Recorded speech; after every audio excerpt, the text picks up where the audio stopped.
Hello, this is Product Attorney Jason Oakes, and this is your Wyoming Health Watch. Today we want to talk about and bring updated news to people listening about the vaping epidemic that is grasping various areas of our communities all over the country right now. This is a vaping epidemic that has caught the attention of the news lines across the country in a variety of manners. Most concerningly is the reports that vape e-cigarettes have been causing an unknown type of lung disease that is very, very serious in nature. One that has to date caused more than 30 deaths. The CDC has been overwhelmed with the information, but nonetheless have done an enormous amount of work to try to see if they can identify a culprit that is causing this irreversible lung condition that is being discovered in every single state in the country with the exception of Alaska. That's to mean that reports of this lung condition has been made by every single state with the exception of Alaska.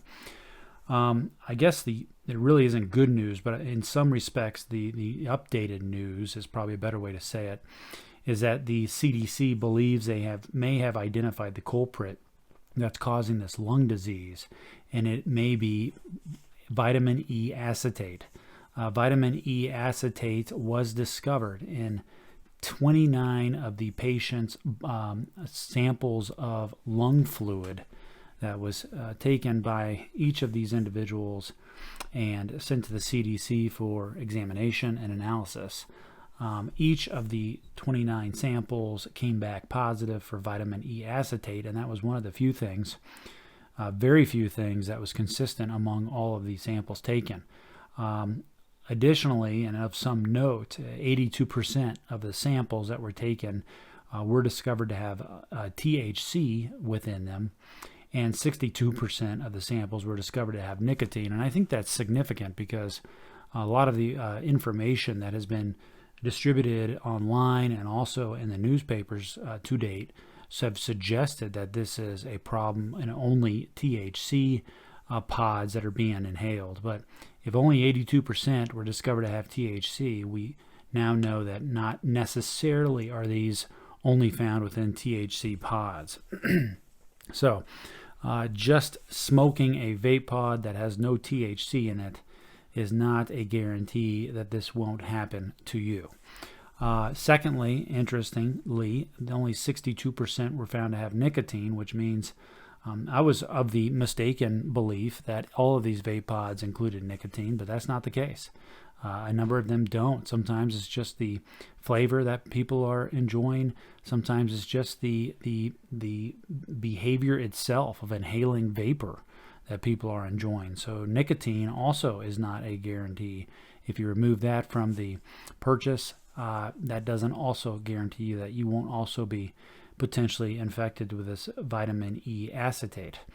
The update thus far, at least as of November 5th of this year, 2019, there are 2,051 cases of e-cigarette or vaping product use that are associated with the lung injury now known as EVALI, E-V-A-L-I. It's an acronym for e-cigarette vaping lung injury.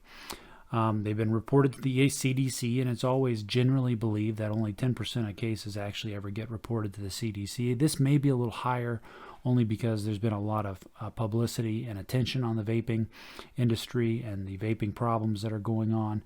So, but you can guarantee that this doesn't capture each and every case of associated lung injury in the country.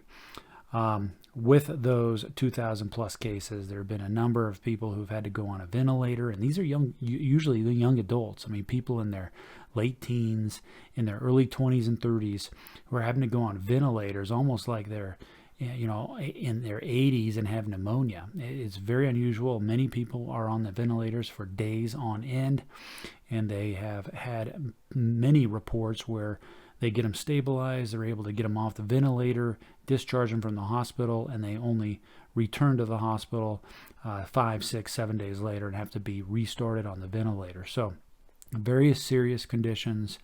It wreaks havoc on the lungs and causes substantial damage, and in many cases permanent damage, and in the worst of the worst cases ultimately death. So what is the CDC recommending right now as they continue to research this critical issue? And by the way, they believe vitamin E acetate plays a role, but they concede that it may not be the specific ingredient yet that has caused the lung injuries that they're seeing. They are continuing to do additional research right now to see if they can either narrow it down to vitamin E acetate or rule out other such products or conditions or ingredients.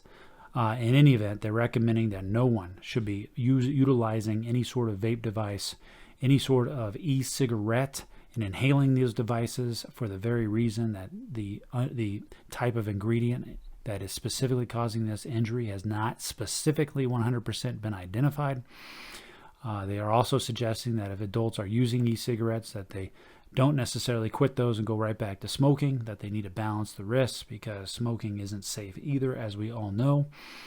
They also need to recommend that you carefully monitor yourself for any symptoms that may be occurring to you, especially shorter breath or anything that would give you some suggestion that you're having trouble breathing. In conclusion, just a little bit about vitamin E acetate. Vitamin E acetate is commonly found in food, many things like vegetable oils and cereals and meats and fruits and vegetables.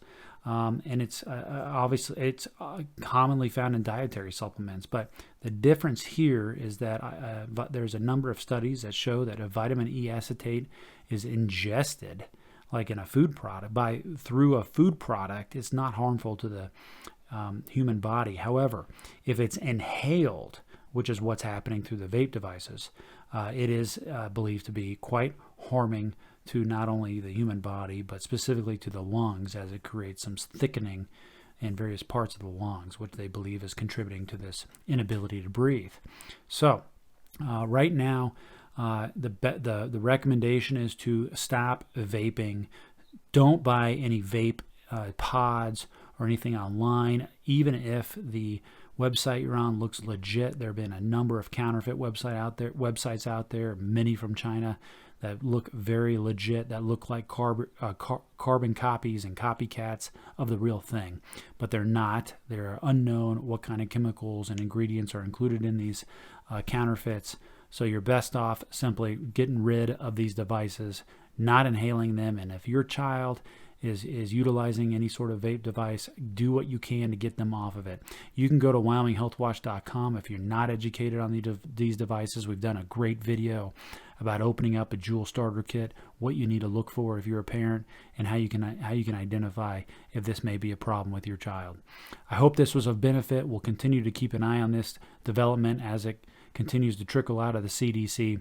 And if you have any questions, please go onto my website at WyomingHealthWatch.com. Send us an email through the website. I look at each and every email that comes through my website, and we'd be happy to get back to you with any information that we have. We also update that website daily. Thanks for listening. This is Jason Oakes and your Wyoming Health Watch. Have a great day.